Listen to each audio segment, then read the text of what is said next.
15ই June সূর্য রাশি পরিবর্তন করছে, প্রবেশ করবে হচ্ছে মিথুন রাশিতে। এবং মিথুন রাশিতে আগে থেকে ওই বুধ অবস্থান করছে, তার সাথে দেবগুরু বৃহস্পতি অবস্থান করছে। দেবগুরু বৃহস্পতির তো রিসেন্ট পরিবর্তন হলো, বিশ্ব রাশি থেকে বেরিয়ে চলে আসলো, তো মিথুন রাশিতে অবস্থান। তো এবার সূর্য এই রাশিতে অবস্থান করা মানে 3টি গ্রহ একসাথে জুতি তৈরি করা। তো 3টি গ্রহের এই যে জুতি তৈরি হচ্ছে, কী প্রভাব পড়বে কন্যা রাশির উপর, এই বিষয়ে আজকে বিশেষভাবে তুলে ধরবো। কন্যা রাশি কোন দিক থেকে লাভবান, কোন দিক থেকে সাবধান হতে যাচ্ছে এবং কোন বিশেষ উপাচার এই সময়কালে করবে।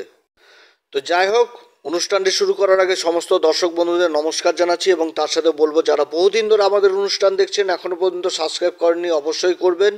এই চ্যানেলের সঙ্গে থাকুন, বহু জ্যোতিষীয় সম্পর্কিত তথ্য জানতে পারবেন। যারা জ্যোতিষী সংক্রান্ত বিষয়কে ভালোবাসেন, গুরুত্ব দেন, ইন্টারেস্টেড, আশা করছি তারা বিশেষভাবে উপকৃত হবে। এবং কন্যা রাশির ক্ষেত্রে সপ্তম ঘরে শনি অবস্থান করছে, তার দৃষ্টি কিন্তু এই রাশির উপর থাকছে। তো যাই হোক, এই কন্যা রাশি সম্পর্কে এবং শনি সম্পর্কে বহু ভিডিও আগামী দিনে আপলোড দেওয়া হবে। তবে আমি কোনো রকমভাবে কোনো দর্শক বন্ধুকে বিভ্রান্ত করার চেষ্টা করছি না। এটা গ্রহের গোচরের উপরই আলোচনা করা হচ্ছে, কারো কোনো ব্যক্তিগত কুষ্টি ধরে আলোচনা নয়। আর এর প্রভাব কিন্তু চন্দ্র রাশি অনুসারেই বলা হচ্ছে। সূর্য যে মুহূর্তে রাশি পরিবর্তন করবে সেই মুহূর্তে কিন্তু মৃগশিরা নক্ষত্রে থাকবে। মৃগশিরা নক্ষত্রটা হচ্ছে মঙ্গলের নক্ষত্র। তো তার এই গোচর সম্পূর্ণ করবে 3টি নক্ষত্রের উপর দিয়ে। মৃগশিরা নক্ষত্র, আদ্রা নক্ষত্র, পুনর্বসু নক্ষত্র। মৃগশিরাতে থাকবে 15ই জুন থেকে 22শে জুন, আদ্রা নক্ষত্রে থাকবে 23শে জুন থেকে 5ই জুলাই এবং 6ই জুলাই থেকে থাকবে পুনর্বসু নক্ষত্রে। আবার সূর্য যেই মুহূর্তে রাশি পরিবর্তন করছে, যে বুধ আর দেবগুরু বৃহস্পতি তো অবস্থান করছে, বুধ তো নিজের মানে রাশির অধিপতি এবং কর্মের ঘরের অধিপতি হয়ে কর্মের ঘরে অবস্থান করছে। এখানে তো ভদ্র নামক পঞ্চম মহাপুরুষ রাজ্য তৈরি করেছে। দেবগুরু বৃহস্পতির সাথে অবস্থান, বুধ এই সময় আদ্রা নক্ষত্রে রয়েছে এবং দেবগুরু বৃহস্পতিও আদ্রা নক্ষত্রে রয়েছে। আদ্রা নক্ষত্রটি হচ্ছে কি রাহুর নক্ষত্রতে, দেবগুরু বৃহস্পতি রাহুর নক্ষত্র অবস্থান করছে। আর দেবগুরু বৃহস্পতির নবম দৃষ্টি রাহুর উপর পড়ছে। অপরদিকে আবার রাহুও কিন্তু আবার অবস্থান করছে দেবগুরু বৃহস্পতির নক্ষত্র পূর্বা ভাদ্রপদে। তাহলে এখানটাতে কিন্তু একটা নক্ষত্রগত পরিবর্তন হয়ে গেল, অর্থাৎ রাহু কিন্তু সম্পূর্ণভাবে এখন দেবগুরু বৃহস্পতির আয়ত্তে। অপরদিকে আবার শনিও কিন্তু, শনি উত্তরা ভাদ্রপদ নক্ষত্র অবস্থান করছে, এটা ঠিক, কিন্তু যে রাশিতে অবস্থান করছে সেটা কিন্তু গুরুরই রাশি। এবং দেবগুরু বৃহস্পতির সাথে কেন্দ্রের সম্পর্ক হয়ে গেছে, আর রাহুর সাথে সম্পর্ক হয়ে গেছে নবম পঞ্চম। কন্যা রাশির ক্ষেত্রে সূর্য হচ্ছে কি দ্বাদশ ঘরের অধিপতি, ব্যয়ের ঘরের অধিপতি।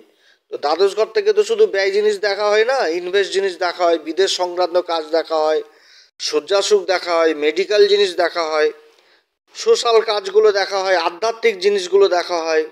আবার মোক্ষ লাভেরও ঘর এই হচ্ছে দ্বাদশ ঘর, যেটা হচ্ছে সিংহ রাশি এই কন্যা রাশির ক্ষেত্রে।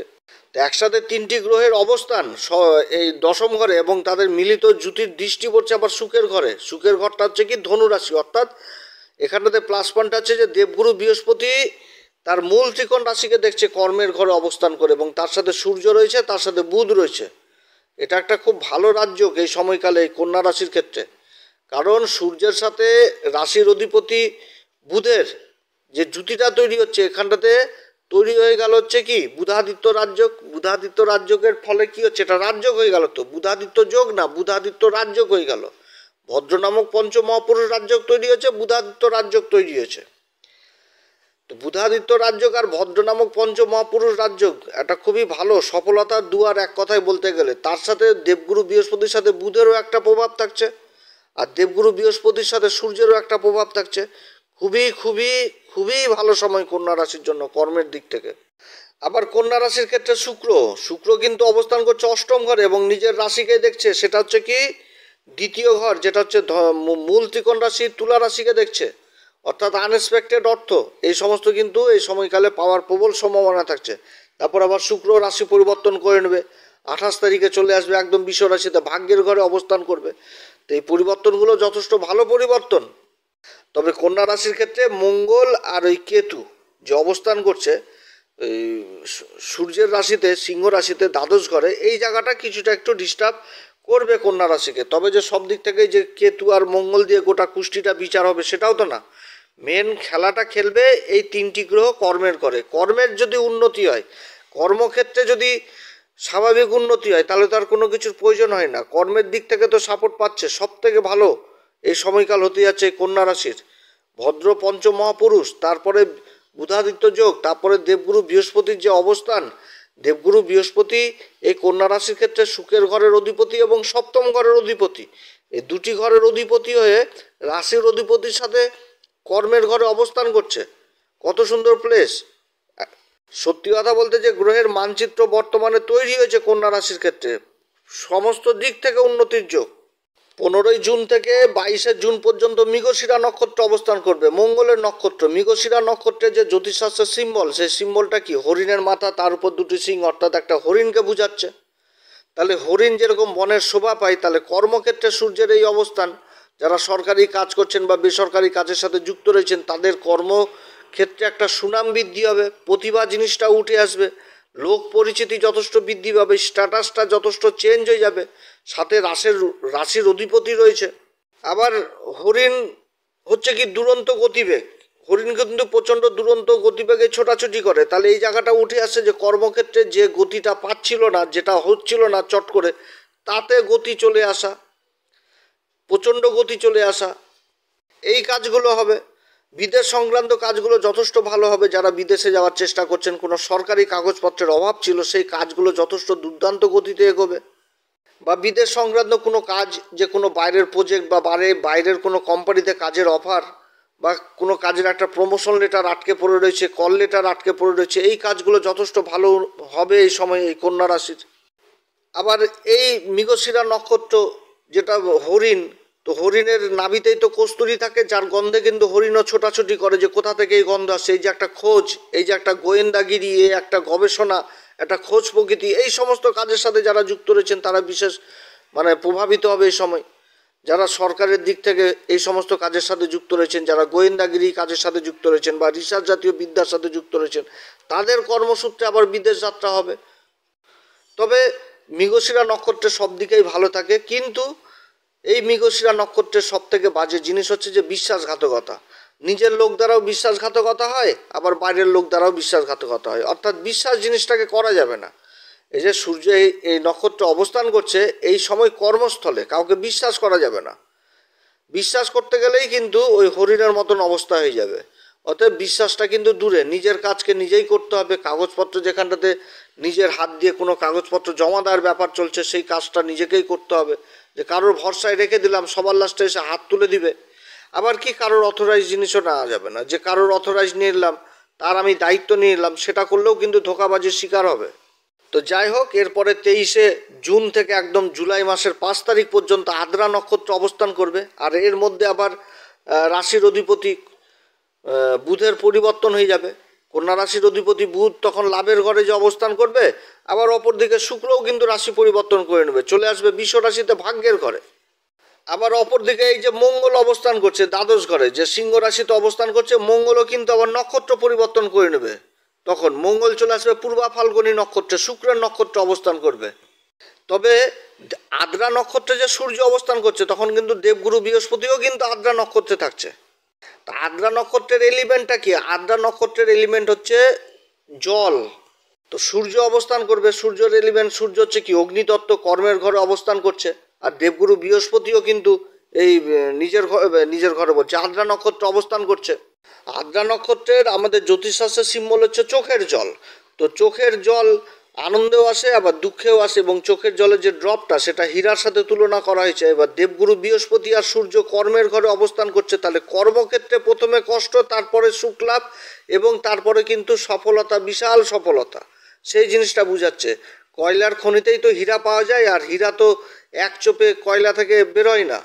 তো সেরকম কিন্তু একটা খোঁজ প্রকৃতির সাথে যারা থাকবে বা খোঁজ প্রকৃতির কাজের সাথে যারা যুক্ত রয়েছে, তারা কিন্তু জীবনে বিশাল সফলতা পেতে যাচ্ছে এই সময়কালে। কারণ যে জুতিটা দেবগুরু বৃহস্পতি আর সূর্যের জুতি, এখানটাতে সূর্যের দ্বারা দেবগুরু বৃহস্পতি অস্ত হচ্ছে, কিন্তু গুরু তো অস্ত হলে তো হবে না, সেই কর্মের ঘরে যথেষ্ট ভালো ফল দিবে সূর্যের সাথে এই অবস্থান। কারণ দেবগুরু বৃহস্পতি নিজের মূল ত্রিকোণ রাশিকেই দেখছে, অর্থাৎ সুখ বৃদ্ধির কারক হবে এই সময়কালে। যারা গবেষণা ক্ষেত্রে যুক্ত রয়েছেন তাদের জন্য যথেষ্ট ভালো সফলতা। এবং এই সময়কালে যে গ্রহদের পরিবর্তনগুলো হচ্ছে, যেমন শুক্র চলে আসবে একদম ভাগ্যের ঘরে, ভাগ্যের ঘরে শুক্র অবস্থান করবে। তাহলে শুক্র কি এই কন্যা রাশির ক্ষেত্রে ধন সম্পত্তির ঘরের অধিপতি এবং ভাগ্যের ঘরের অধিপতি, ভাগ্যের ঘরে অবস্থান করছে। রাশির অধিপতি লাভের ঘরে চলে যাচ্ছে, যথেষ্ট ভালো অবস্থান। এবং দেবগুরু বৃহস্পতির সুখ এবং সপ্তম ঘরের অধিপতি কর্মের ঘরে অবস্থান, তার সাথে সূর্যের অবস্থান এই আদ্রা নক্ষত্রে। অনেক কিছু মানে খুব ভালো হতে যাচ্ছে এই কন্যা রাশির ক্ষেত্রে। যারা উচ্চ শিক্ষার সাথে জড়িত রয়েছেন, শিক্ষার ব্যাপারে যথেষ্ট ভালো এই অবস্থান হতে যাচ্ছে। যারা কোনো বিষয়ের উপর গবেষণা করছেন, রিসার্চ করছেন, এইগুলোর দিক থেকে যথেষ্ট উন্নতির যোগ রয়েছে। এই সময়কালে যে গ্রহদের অবস্থান, তাতে কন্যা রাশির ক্ষেত্রে কী হবে? ভৌতিক সুখ প্রাপ্তি হবে, বৈবাহিক জীবন যথেষ্ট ভালো হবে, মান সম্মান পদ প্রতিষ্ঠা লাভ করবে। কিছু না কিছু ভালো হবার প্রবল সম্ভাবনা থাকছে নিজেদের ফ্যামিলিতে, নিজেদের পরিবারে, আত্মীয় স্বজনদের মধ্যে। খুবই একটা ভালো একটা জিনিস ঘটতে যাচ্ছে।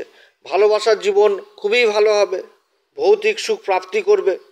যারা স্ত্রীবর্গীয় ব্যবসার সাথে যুক্ত রয়েছেন, কসমেটিকের ব্যবসা, জুয়েলারি, টেক্সটাইল, তারপরে হীরার ব্যবসার সাথে যুক্ত রয়েছেন, রেডিমেড গার্মেন্ট, লাক্সারি কোনো গাড়ির ব্যবসার সাথে, সেল পারচেসের কাজের সাথে যুক্ত রয়েছেন, যে কোনো কাজে যুক্ত থাকুক যথেষ্ট সফলতা পাবে। এবং তাছাড়া কোনগুলো কাজে বেশি করে সফলতা পাবে? যেগুলো হচ্ছে প্রতিভা সংক্রান্ত কাজগুলো, যেরকম হচ্ছে নাচ গান, সোশ্যাল মিডিয়া, এই সমস্ত কাজেও বিশেষ উন্নতির যোগ রয়েছে এই সময়। কারণ শুক্রও কিন্তু রাশি পরিবর্তন করে একদম ভাগ্যের ঘরে চলে আসবে। কর্মক্ষেত্রে বসের সাথেও সম্পর্ক যথেষ্ট ভালো হবে এই সময়কালে। আদ্রা নক্ষত্রে দুটি গ্রহ অবস্থান করছে, দেবগুরু বৃহস্পতির সম্পূর্ণ আয়ত্ত থাকবে এখন রাহু। কর্মক্ষেত্রে যে গুপ্ত শত্রু বা শত্রুরা যতটা ডিস্টার্ব করছিল, সেই ডিস্টার্বগুলো এখন কমে যাবে। তবে এই নক্ষত্রে থাকাকালীন পরিবর্তন হবে কর্মক্ষেত্রে, এটাও ঠিক। এবং যে পরিবর্তনটা হবে সেই পরিবর্তনটা লাভদায়কই হবে এই কন্যা রাশির ক্ষেত্রে। চিকিৎসা বিজ্ঞানের সাথে যারা যুক্ত রয়েছেন, মনোবিজ্ঞানী হিসাবে যারা কাজকর্ম করছেন, তাদের জন্য এই গোচর যথেষ্ট ভালো। যারা সফটওয়্যারের কাজের সাথে যুক্ত রয়েছেন, ইলেকট্রনিক্সের কাজের সাথে যুক্ত রয়েছেন, এই সমস্ত কাজে, প্রযুক্তি বিজ্ঞানের কাজে, এই সমস্ত কাজে যথেষ্ট সফলতা এই কন্যা রাশির এই সময়। এরপরে জুলাই মাসের 6 তারিখ থেকে অবস্থান করবে পুনর্বসু নক্ষত্রে। পুনর্বসু নক্ষত্রটা হচ্ছে দেবগুরু বৃহস্পতির নক্ষত্র। এই পুনর্বসু নক্ষত্রে আমাদের সবার প্রাণপ্রিয় শ্রীরামচন্দ্রের কিন্তু আবির্ভাব হয়েছিল। আর এই পুনর্বসু নক্ষত্রের অধিপতি দেবতাই হচ্ছে অদিতি। সূর্যদেব এই নক্ষত্রে অবস্থান করবে। আর অদিতি হচ্ছে কি? সূর্যদেবের মাতা। এই যে সূর্য বংশ, যে বংশের সূচনা, সেটাকে এই যে শ্রীরামচন্দ্র, এই যে বংশ, তো তাহলে যথেষ্ট কিন্তু ভালো নক্ষত্র এই পুনর্বসু নক্ষত্র। পুনর্বসু নক্ষত্রের যে সিম্বল ধনুষবাণ কিন্তু শ্রীরামচন্দ্রের কাঁধেই ছিল। অর্থাৎ এখান থেকে একটা বিশেষ লক্ষ্যভেদ এবং কর্মক্ষেত্রে একাগ্রতা জিনিসটা বুঝাচ্ছে। বিশেষ একাগ্রতা বৃদ্ধি পাবে কর্মক্ষেত্রে, মান সম্মান যথেষ্ট বৃদ্ধি পাবে এবং নিজের কর্মকে লক্ষ্য ভেদ করতে পারবে। অর্থাৎ নিজের কর্মের যে মাইলস্টোন, সেই মাইলস্টোনটাকে পৌঁছাতে পারবে। সে মাইলস্টোনে চরম সফলতা পাওয়ার প্রবল সম্ভাবনা থাকছে এই কন্যা রাশির এই সময়কালে। তবে আমি তো আলোচনা করলাম, দেখা হলো যে অনেক এই কন্যা রাশির ভাই বন্ধু, দাদা দিদিদের জন্মকুষ্ঠিতে গ্রহের অবস্থান খারাপ রয়েছে। তাহলে তাদের ক্ষেত্রে বলবো অবশ্যই কোনো ভালো জ্যোতিষীয় পরামর্শ নিতে। তো যাই হোক, অনেক কথা আলোচনা করলাম এই কন্যা রাশির সম্পর্কে। একদিন বিশেষভাবে কন্যা রাশির 3টি নক্ষত্র নিয়ে বিশেষ আলোচনা করব। এই সময়কালে কন্যা রাশি কোন উপাচার করবে? প্রত্যেকদিন হনুমান চল্লিশা, বজরংবাণ, শ্রীরাম সীতার প্রণাম মন্ত্র সহকারে পাঠ করবেন। যারা গুরুর দীক্ষা নেননি অবশ্যই গুরুর দীক্ষা নেবেন। সূর্যদেবকে অর্ঘ্য দিবেন। যে কোনো কাজ করতে গেলে পিতার আশীর্বাদ নিয়ে বেরোবেন, মাতার আশীর্বাদ নিয়ে বেরোবেন। কারণ সূর্যের সাথে গুরু অবস্থান করছে এইখানটাতে। সূর্য আর গুরুর যে জুতি, এই জুতির মেন জিনিসই হচ্ছে পিতা। পিতাকে কোনো সময় অবহেলা করা যাবে না, বা পিতার সাথে কোনো রকম ডিস্টেন্স তৈরি করা যাবে না। যদি ডিস্টেন্স তৈরি হয় তাহলে কিন্তু নিজের ভাগ্যকে নিজেই হাতে ধরে নষ্ট করে দেওয়া, এটা কিন্তু সমান হয়ে যাবে। অতএব পিতার ব্লেসিং, পিতার সবসময় সাপোর্ট চাই জীবনে, তাহলে যথেষ্ট এগোতে পারবে। যাদের জন্মকুষ্ঠিতে এই জুতি থাকে তাদের ক্ষেত্রে কিন্তু একই জিনিস, যে পিতা ছাড়া কোনো গতি নাই, পিতাকে সাথে লাগবেই। তো যাই হোক, আপনারা সবাই ভালো থাকেন। ঈশ্বর আপনাদের সবার মঙ্গল করুক। আপনার এবং আপনার ফ্যামিলির প্রত্যেকটা মেম্বারের উপর যেন ঈশ্বরের কৃপা দৃষ্টি থাকে, এটাই প্রার্থনা করি। আপনারা সবাই ভালো থাকেন। এরপরে আবার আসবে একটি নতুন পর্ব নিয়ে। নমস্কার, ধন্যবাদ।